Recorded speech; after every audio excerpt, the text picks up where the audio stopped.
Things are getting interesting. I think I just hit record. Let me start that over just in case. Things are getting interesting with the NWSL as they continue to grow.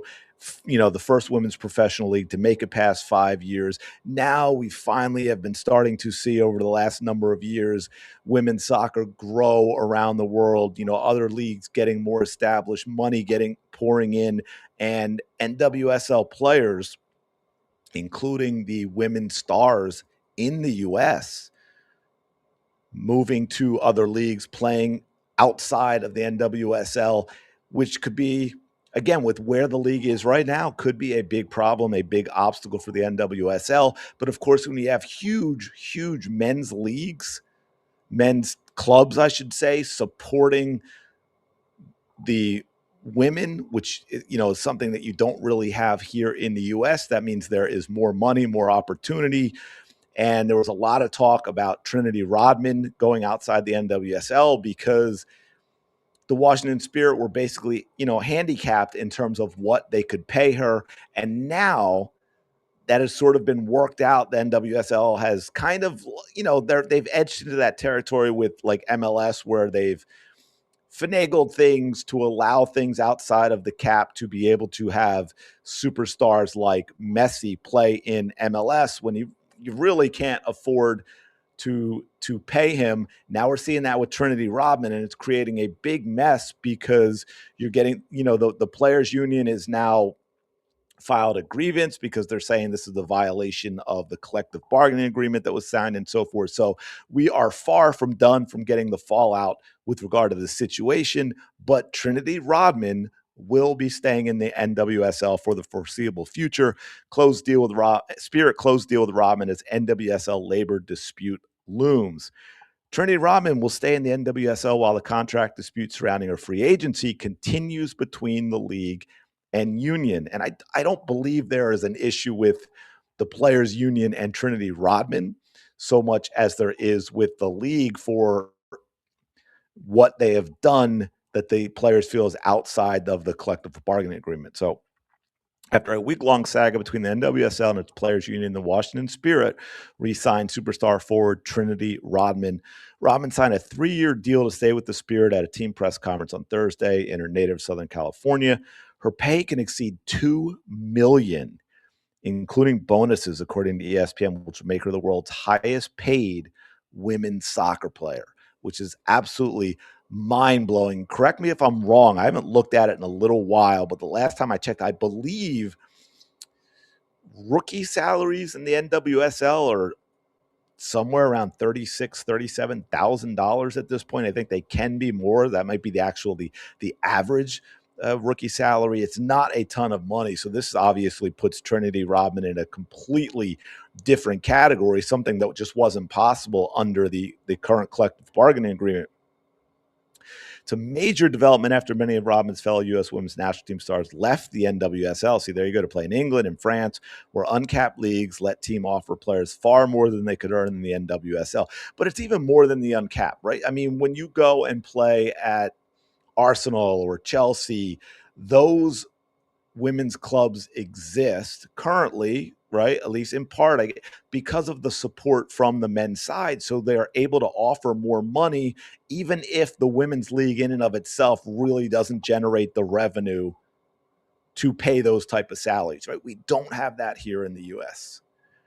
This is not a MLS thing where you have the, Inter Miami has their women's team as well. That's Inter Miami, and Inter Miami makes, the kind of money that Man City or Man United or Arsenal makes, and they pour that into the women's game. We don't have that. The NWSL needs to have some sort of salary cap in order to keep the league viable at this point. And look, I give credit for Trinity Rodman to, one, try and get the money she feels she deserves while also staying in the NWSL, because let's face it, I think at this point in time, if the NWSL were to lose all of its female stars in terms of U.S. players, I don't know. I'm just saying that could be a huge headwind, a huge obstacle for the continuation of the NWSL, for it being a viable professional sports league in the U.S. going forward. Now, in response to the Rodman's negotiations, the NWSL changed how the league works in order to help retain its domestic stars, but the league's new policy didn't go over well with the union. So they filed a grievance against the league for instituting its high impact player rule. The union said the league's rule to allow teams to go $1 million over the salary cap for players who meet certain criteria violates its 2024 collective bargaining agreement. The rule was first proposed in mid-December and was swiftly protested by the union, which instead proposed raising the salary cap by $1 million for all teams.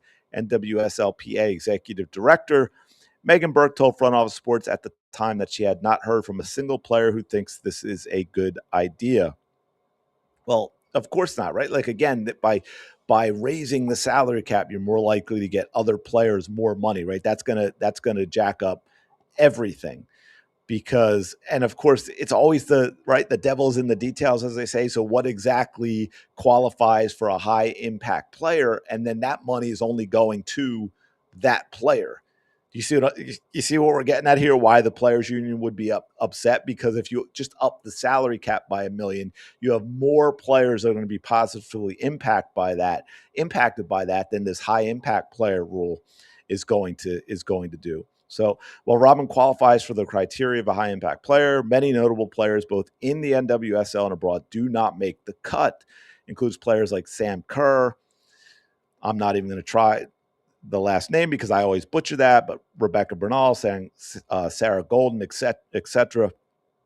And it requires players to meet the criteria in the past 2 seasons, significantly limiting qualification for players who have been injured or pregnant, which again makes sense in terms of what they're trying to do. I'm not saying what the league is doing in this instance is correct, but in terms of what they are trying to do with it, I understand why there would be very, very difficult criteria in order to qualify. So it's going to be interesting to see how this goes going forward with the players union and their grievance in terms of the viability of the NWSL, because right now the money, I don't think the money is there for salary caps to go up by $1 million.